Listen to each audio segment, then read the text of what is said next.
ইসরায়েলের ক্ষেত্রে কঠোর অবস্থান নিয়েছে চীন। গাজা পরিস্থিতি এবং চলমান ভূরাজনৈতিক উত্তেজনার প্রেক্ষাপটে দেশটিতে নতুন বিনিয়োগ নিয়ে নিরাপত্তা উদ্বেগের কথা সামনে এসেছে। বিভিন্ন হিব্রু ভাষার গণমাধ্যমের বরাতে মধ্যপ্রাচ্যভিত্তিক সংবাদমাধ্যমগুলো এমন তথ্য প্রকাশ করেছে। এই তথ্য সামনে আসে ইসরায়েলের উত্তরাঞ্চলের কিবুচ হানিতা এবং চীনা নিয়ন্ত্রিত বিনিয়োগ তহবিল ব্যালেভিশনের মধ্যে চলমান একটি মামলার প্রেক্ষাপটে।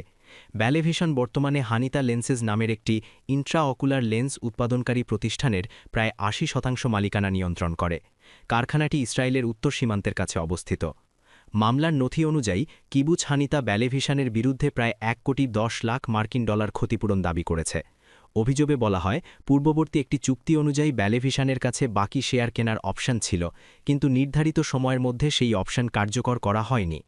তবে মামলার সঙ্গে যুক্ত ব্যালেভিশনের জবাবি চিঠিতে ভিন্ন ব্যাখ্যা দেওয়া হয়েছে। সেখানে দাবি করা হয়, চীনা সরকার ইসরায়েলকে উচ্চ ঝুঁকিপূর্ণ এলাকা বা রেড ক্যাটেগরি হিসাবে চিহ্নিত করেছে। বিশেষ করে ২০২৩ সালের ৭ অক্টোবরের পর মধ্যপ্রাচ্যের বর্তমান পরিস্থিতির কারণে এই সিদ্ধান্ত নেওয়া হয়েছে বলে চিঠিতে উল্লেখ করা হয়। এই শ্রেণীবিন্যাসের ফলে ইসরায়েল ও অধিকৃত ফিলিস্তিনি ভূখণ্ডে নতুন কোনো চীনা বিনিয়োগ কার্যত নিষিদ্ধ হয়ে গেছে বলে দাবি করা হয়েছে।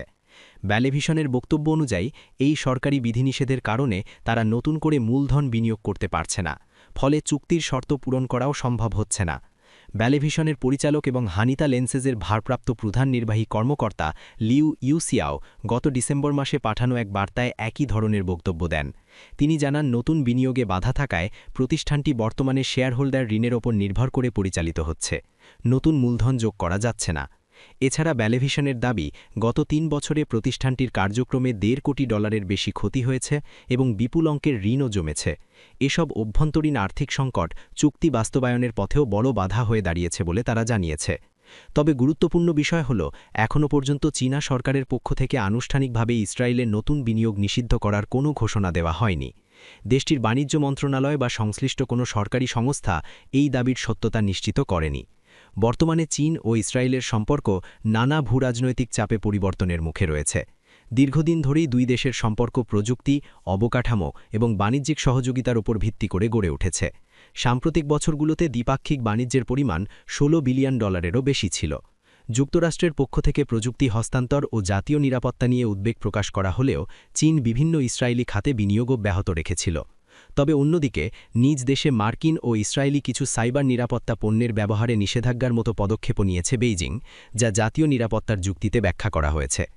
এদিকে তেল আবিব জেলা আদালতে দাখিল করা মামলায় কিবুচ হানিতা দাবি করেছে, ব্যালেভিশনের এই অস্বীকৃতি চুক্তি ভঙ্গের শামিল।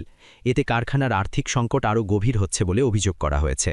অন্যদিকে ব্যালেভিশনের যুক্তি হল, অভ্যন্তরীণ আর্থিক সমস্যা এবং সরকারি বিধিনিষেধ মিলিয়ে চুক্তি বাস্তবায়ন করা তাদের পক্ষে সম্ভব নয়। সব মিলিয়ে বিষয়টি শুধু একটি বাণিজ্যিক বিরোধী নয়, বরং এটি চীন ও ইসরায়েলের বর্তমান সম্পর্কের বাস্তবতা এবং মধ্যপ্রাচ্যের পরিবর্তিত ভূরাজনৈতিক পরিস্থিতিরও প্রতিফলন হিসাবে দেখা হচ্ছে।